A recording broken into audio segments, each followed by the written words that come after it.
Onde é que o socialismo deu certo? Essa é uma pergunta que está na ponta da língua dos eleitores do Aécio e normalmente é utilizada para criticar a esquerda. E infelizmente a esquerda cai nessa armadilha porque a esquerda critica o capitalismo às vezes, oferecendo o socialismo. Porém a gente tem que admitir que o socialismo não deu certo. E não deu certo principalmente por causa da qualidade do ser humano. O socialismo, abstratamente, é uma concepção de Marx. Ele imaginava que o ser humano teria a qualidade suficiente para lutar por um bem comum. Só, gente, que nós somos egoístas. A gente tende a lutar pelos nossos interesses. E no momento em que as pessoas começam a pensar que estão fazendo para o coletivo, elas ou se desmotivam, pensam, eu vou fazer para aquele cara que é vagabundo, ou às vezes até diferente, às vezes até elas ficam preguiçosas, por que eu vou fazer isso se aquele outro vai fazer para mim? Infelizmente a gente tem que admitir que isso é uma falha do socialismo de Marx, mas será que faz sentido a gente criticar as ideias de Marx hoje? Gente, Marx é um filósofo do passado. Ficar tentando debater as concepções de Marx para um mundo ideal seria a mesma coisa da gente voltar lá para Platão e pensar, por exemplo, que o mundo é feito por 4 elementos. Os filósofos ficam no tempo e o mais importante é a gente desmistificar essa ideia que o Marx era um economista. Não, o Marx tinha concepções filosóficas a respeito de um mundo perfeito e ele imaginava a possibilidade de um mundo chegar a ser perfeito. Só que essa ideia de socialismo, ela foi utilizada em alguns países, em especial na União das Repúblicas Socialistas Soviéticas, e ela entrou como uma ideia de planificação, que era aquela ideia de que o governo ia centralizar o controle de tudo. E é aí que está a grande falha do socialismo que foi implementado lá na União Soviética. O capitalismo ele é muito eficiente na produção, porque o capitalismo utiliza a vontade das pessoas para decidir o que vai ser produzido. É mais ou menos assim. Se existe uma procura muito grande por feijão, aquele fazendeiro começa a produzir feijão. Se produziu demais, o feijão cai o preço e o fazendeiro vai produzir outra coisa. Isso é o motor do capitalismo. No socialismo, como não tem esse motor, a vontade das pessoas procurando as coisas, realmente o governo não é capaz de pensar o que produzir. Tem uma falha muito grande no socialismo da União Soviética, que eles não sabiam o preço das coisas. Como que a gente define o preço das coisas no capitalismo? É mais ou menos assim, olha, demora tanto tempo e essa coisa é tão cobiçada que ela tem que custar mais caro. Não, isso é uma coisa que qualquer pessoa consegue fazer e já tem muita quantidade dessa coisa. Então, essa coisa tem que custar mais barato. Para vocês terem uma ideia, o preço de um copo d'água lá na Arábia Saudita é bem mais alto que um preço de um copo d'água aqui no Brasil. Ou seja, leva em conta a escassez, a dificuldade de produção. Só que no socialismo que foi implementado na União Soviética, eles não tinham como quantificar o que vale mais, o que vale menos, assim como eles não usavam a vontade das pessoas de obter determinado produto para ter o interesse em produzir aquilo. E é por isso que eu falo com vocês que quando a gente tenta, digamos que criticar o capitalismo usando uma defesa ao socialismo, a gente está caindo numa armadilha, porque o socialismo não deu certo e o socialismo não vai dar certo. Então agora que eu deixei bem claro com vocês que eu não sou socialista, eu queria falar com vocês sobre as críticas que eu tenho do capitalismo. Nós temos uma cultura de disputa. A cultura de disputa é mais ou menos assim. As pessoas vão lutar para serem cada vez maiores do que os pares. Eu vou lutar para ser maior que o meu vizinho e quando eu conseguir superar o meu vizinho eu vou mudar para um lugar mais rico e vou tentar ser maior do que aquele novo vizinho. Isso é a tendência natural da cultura ocidental. Essa cultura ocidental ela foi promovida pela ideia da superprodução e do superconsumo que é promovido principalmente pelos Estados Unidos, pelos filmes americanos, em que as pessoas mais ricas são mais dignas. Aí nesse momento a gente pensa, olha, a gente vive uma cultura que é uma cultura de disputa, e nessa cultura de disputa nós não temos a tendência de ajudar o próximo, porque a gente pensa que ajudar o próximo é um absurdo. Afinal de contas, nós estamos construindo pra gente, por que a gente vai ajudar o cara que não está produzindo? Aí entra o ponto que eu defendo a respeito de um estado de bem-estar social. Hoje não existe nenhum país pensando em implementar o socialismo. Essa conversa que o Bolsonaro tem de que no Brasil existem determinados partidos querendo implementar comunismo ou socialismo é uma técnica de lobo mau. Apresentar para vocês uma coisa obscura para que vocês tenham medo. O que a gente tem no Brasil é o que existe em vários países ao redor do mundo, que é o estado de bem-estar social. Aí as pessoas pensam, o estado de bem-estar social é um estado que cria vagabundos. Não é bem assim. O estado de bem-estar social é o estado que cria condições para que o capitalismo não se destrua e para que o capitalismo floresça. Qual que é a condição básica para uma empresa dar certo, gente? A condição básica é ter consumo, né, para incentivar a produção de alguma coisa, e ter mão de obra especializada para desenvolver aquela coisa e ter uma condição ambiental adequada para você desenvolver o seu produto e vender o seu produto. O que o estado de bem-estar social faz, na verdade, para ajudar o capitalismo? O estado de bem-estar social, ele pega o dinheiro das pessoas que conseguiram produzir muito e cuida deste ambiente competitivo para que a produção daquela pessoa não se torne inútil. Eu explico, pensa assim. Imaginem que existe uma empresa no Brasil que é uma empresa que produz demais. Essa empresa que produz demais, ela precisa que o Brasil tenha condição de consumir demais. Para o Brasil ter condição de consumir demais, o Brasil precisa de ter pessoas saudáveis e qualificadas. Por quê, gente? Se as pessoas são qualificadas, essas pessoas vão ter condição de ganhar bem. Se essas pessoas são qualificadas, essas pessoas vão estimular o nascimento de novas empresas. Então, se essas pessoas estão saudáveis, ou seja, com boa condição de saúde, essas pessoas vão ter condição de trabalhar para produzir e mais, ganhar dinheiro para consumir. É nesse momento que eu chamo a atenção de vocês e pergunto se vocês realmente acham que o investimento em educação e o investimento em saúde pública é dinheiro jogado fora na mão de vagabundo. Não! A melhor forma de você cultivar o capitalismo dentro do seu país é investindo nas condições para que o capitalismo floresça. E uma das condições para que o capitalismo floresça é mão de obra especializada. A outra condição para que o capitalismo floresça é a saúde da população. Aí entram os críticos e falam, mas peraí, tem que acabar com a saúde pública porque não funciona, tem que acabar com o SUS porque tem fila no SUS, tem que acabar com a educação pública porque existem problemas na educação pública. Ter um recurso, ainda que esse recurso tenha problemas, é bem melhor que não ter. Eu vou perguntar para você com toda a sinceridade, você tem um carro aí com 10 anos de uso, de vez em quando você tem que levar ao mecânico. Com certeza é bem melhor do que não ter um carro, né? Agora vamos imaginar o sentido oposto. Vamos imaginar que o estado de bem-estar social brasileiro desapareça e que de uma hora para outra a sociedade tenha que procurar a saúde particular. A gente vai ter uma condição em que várias pessoas vão deixar de procurar a saúde particular para não gastar dinheiro. Infelizmente, a gente sabe que tem pessoas que deixam de investir na saúde dos filhos para investir, por exemplo, na cachaça no boteco. Aí você fala, não, mas ele é vagabundo. Porque ele é vagabundo, o filho dele tem que realmente pagar por isso. Não, o filho dele está em contato com o resto da sociedade.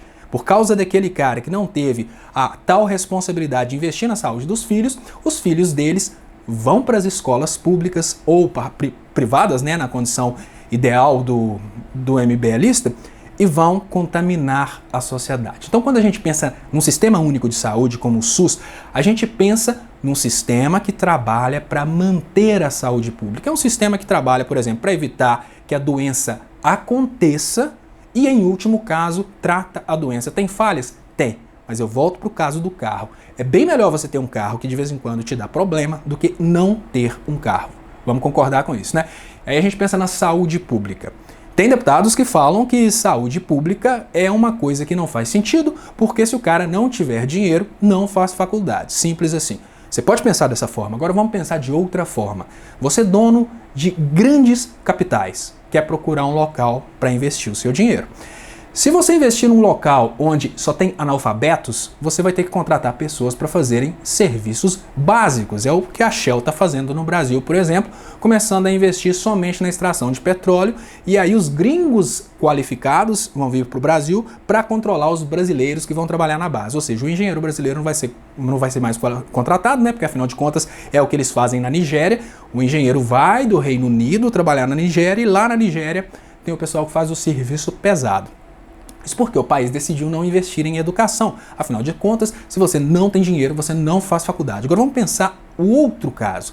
Vamos pensar que o país investe bastante em educação e cria um ativo.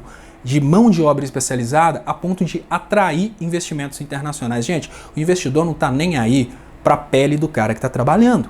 Isso pode acontecer na nossa sociedade mesquinha entre as pessoas comuns olharem e pensarem coisa do tipo, aquele cara ali é pardo, eu não vou contratar para minha empresa. Não, o investidor quer talentos. Se o país constrói um grande ativo de talentos, ele vai atrair investimento. Aí a gente volta e pensa, será que realmente a ideia de investir em educação pública é dar estudo para vagabundo? Não, é criar condições para que o Brasil saia da posição de produtor de matéria-prima e vá para a produção de tecnologia. Você cria um ativo intelectual muito grande, que é o que a China fez e conseguiu, por exemplo, atrair investimentos do mundo todo. Então, agora que eu falei para vocês que eu sou a favor da redistribuição de renda, em especial na saúde e na educação, vamos falar uma questão bem polêmica, que são as bolsas. Bolsonaro, por exemplo, fala que as bolsas é uma forma de manter vagabundos votando no PT.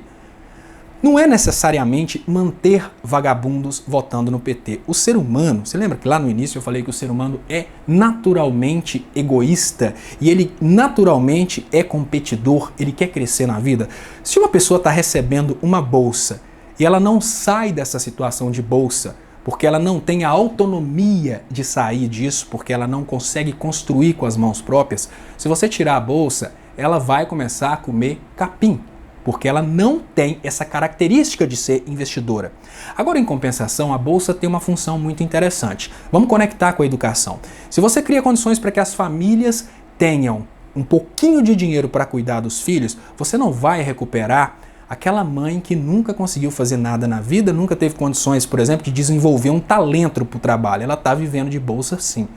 Mas você já parou para pensar que a longo prazo, essa criança que não precisa ir para as ruas pedir dinheiro no sinal, ela vai ser um ativo muito mais interessante para o futuro do Brasil? O que eu quero dizer para vocês é o seguinte: a bolsa que você considera, uma mãe que está recebendo uma bolsa para cuidar do filho, vagabunda, às vezes essa bolsa não vai tirar aquela mãe da condição de uma pessoa que não trabalha, ela não vai mais conseguir se inserir no mercado de trabalho. Mas em compensação, a longo prazo, aquela criança, por ela ter a oportunidade de ir para a escola e não ter que ficar pedindo dinheiro, ou até mesmo não ter que se colocar em situações de trabalhos degradantes, né? Porque no interior do Brasil a gente tem muitas crianças trabalhando em situações degradantes, o fato daquela criança ser obrigada a estudar vai fazer com que o Brasil crie um número maior de capacidade de trabalho. Só que não é uma capacidade de trabalho, por exemplo, para ficar num canavial. É uma capacidade de trabalho para ter condição, por exemplo, de ocupar um lugar numa indústria. Ou seja, a gente não está investindo necessariamente num vagabundo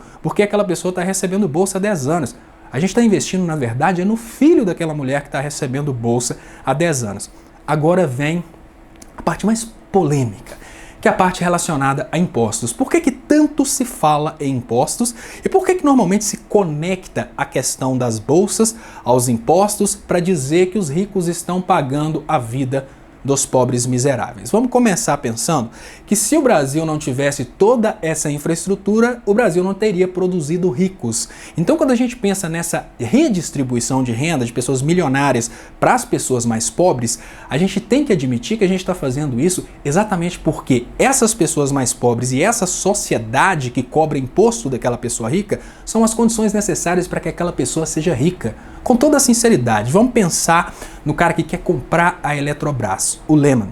Vocês acham mesmo que se não fosse a sociedade brasileira ser viciada em cerveja, ele seria o cara mais rico do Brasil? Não! É exatamente por causa da nossa sociedade que aquele cara tem muita grana. Só que aquele cara não quer contribuir com a sociedade, ele não quer pagar o imposto e reverter o dinheiro de volta para a sociedade. Sabe o que ele faz?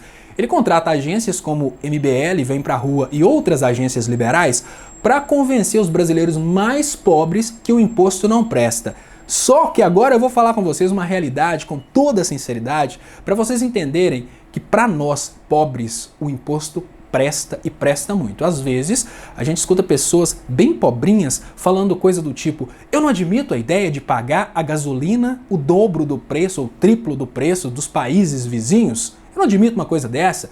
Grande parte disso é o imposto. Essas pessoas estão revoltadas porque elas gastam R$100 a mais de gasolina por mês.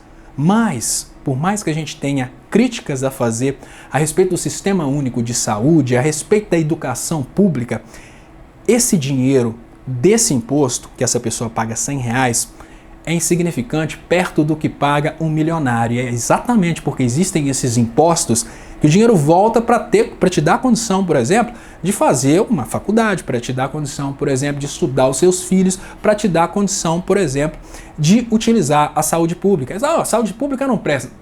Ela pode não prestar, mas ela está lá, igual aquela ideia do carro usado que às vezes falha, mas ele sempre te leva para o lugar que você quer ir. Existem críticas, claro que eu tenho críticas. Meu pai morreu na rede pública de saúde, eu tenho críticas, mas é o que a gente tem. E se tirassem isso, a gente não teria absolutamente nada. A ilusão de que nós poderíamos pagar, por exemplo, um tratamento de câncer, será?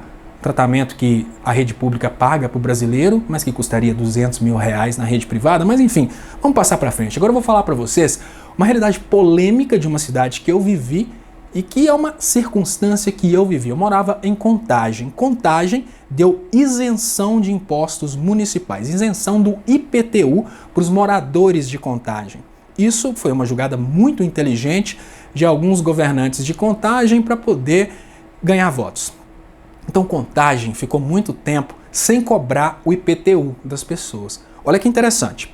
Uma pessoa dentro de Contagem, por exemplo, quando eu morava em Contagem, eu pagaria cerca de R$600, R$700 de IPTU. No entanto, eu não pagava o IPTU. Eu, assim como todas as pessoas que não pagavam IPTU dentro de Contagem, comemoravam o fato de não pagar IPTU dentro de Contagem. Agora olha que interessante. No momento em que eu comemoro não pagar cerca de R$600, R$700 de IPTU por ano, eu estou vivendo numa cidade que deixa de receber, às vezes, milhões do IPTU e não consegue, por isso, oferecer recursos que são importantes para a sociedade. Para vocês terem uma ideia, só o Newton Cardoso, que é ex-prefeito de Contagem, ele deve pagar coisa aí de R$5 milhões. O que eu estou querendo dizer para vocês é que no momento que nós comemoramos o fim dos impostos, e a gente paga coisa de R$500 no IPTU, a gente perde também os impostos das pessoas que pagariam 5 milhões, 10 milhões de impostos. Aí você pensa, não, mas é melhor ninguém pagar. Não, não é melhor ninguém pagar. Quando eu estava em Contagem estava comemorando, para vocês terem uma ideia, uma das maiores cidades de Minas Gerais, uma das maiores cidades do Brasil, região metropolitana de Belo Horizonte. Contagem estava comemorando que com muito esforço ela conseguiu criar uma maternidade. Um parto na rede particular custa 8, 10, 15 mil reais. Parece bobeira, mas dentro de Contagem não tinha uma maternidade. Com um pouquinho de dinheiro de IPTU, é possível para o cidadão de Contagem mais pobre ter acesso a um parto de qualidade, a um quarto, por exemplo, para receber o familiar depois do parto. Parecem coisas pequenas, mas a cidade não tem condição de manter isso sem os impostos. Aí você pensa, ah, beleza, mas é melhor eu não pagar. Se você não paga o imposto, por exemplo, seus R$600 de IPTU, a cidade é obrigada a deixar de receber os 5 milhões do Newton Cardoso. E por causa disso a cidade deixa de te oferecer educação municipal, a cidade deixa de te oferecer uma guarda municipal, a cidade deixa de te oferecer um serviço de saúde público. Parece estranho, mas quando a gente extrapola isso para município, estado e federação, a máquina pública que tanto rouba dinheiro da gente, que a gente sabe que esses políticos estão sempre desviando verba, ela pararia. E se a máquina pública realmente parasse, a gente não ia ter escola para os filhos, tem gente que depende de creche, muitas pessoas dependem da saúde pública e a saúde dessas pessoas está conectada com a nossa saúde, porque se a gente tem um surto de epidemia, você pode ter certeza que por mais que você tenha condição de pagar um plano de saúde, você também pode ser contaminado por estar em contato com pessoas que estão vivendo aquela epidemia. Aí eu falo uma parte interessante. Muitas pessoas, o Brasil tirou dos planos de saúde no governo Temer 3 milhões de pessoas. Sabem por quê? Porque à medida, gente, que o SUS vai diminuindo o tamanho, à medida que a saúde pública vai perdendo a qualidade, a procura pelos planos de saúde vai aumentando. Então hoje a pessoa pensa, não, era só acabar o SUS e todo mundo ter plano de saúde. Em compensação, o poder do sistema privado e a procura pelo sistema privado por causa do fim do SUS vai ocasionar um aumento de preços tão grande que pouquíssimas pessoas teriam condição de pagar a saúde pública, só para vocês terem uma ideia. Então aí entra no ponto final desse raciocínio a respeito do capitalismo responsável e do investimento na saúde e na educação das pessoas. Até porque, digamos que para criticar uma pessoa que quer o bem do próximo, eles chegam chamando de socialista comunista e perguntam onde o socialismo deu certo. O que eu estou falando com vocês é um sistema que funciona em toda a Europa. Eu morei na Inglaterra e lá na Inglaterra tem muito mais assistencialismo do que no Brasil. Não é porque eles são bons, é porque eles sabem que uma sociedade educada e saudável produz muito mais do que uma sociedade liberal louca que simplesmente deixa os pobres morrerem porque considera os pobres vagabundos e não recursos humanos, e não pessoas que podem criar um potencial de produtividade. Então, já que eu falei na Inglaterra, eu vou falar com vocês um trabalho que está no meu livro de economia do 2º ano. Fiz economia na Inglaterra e no meu livro de economia tem um gráfico que faz uma comparação da redistribuição de renda.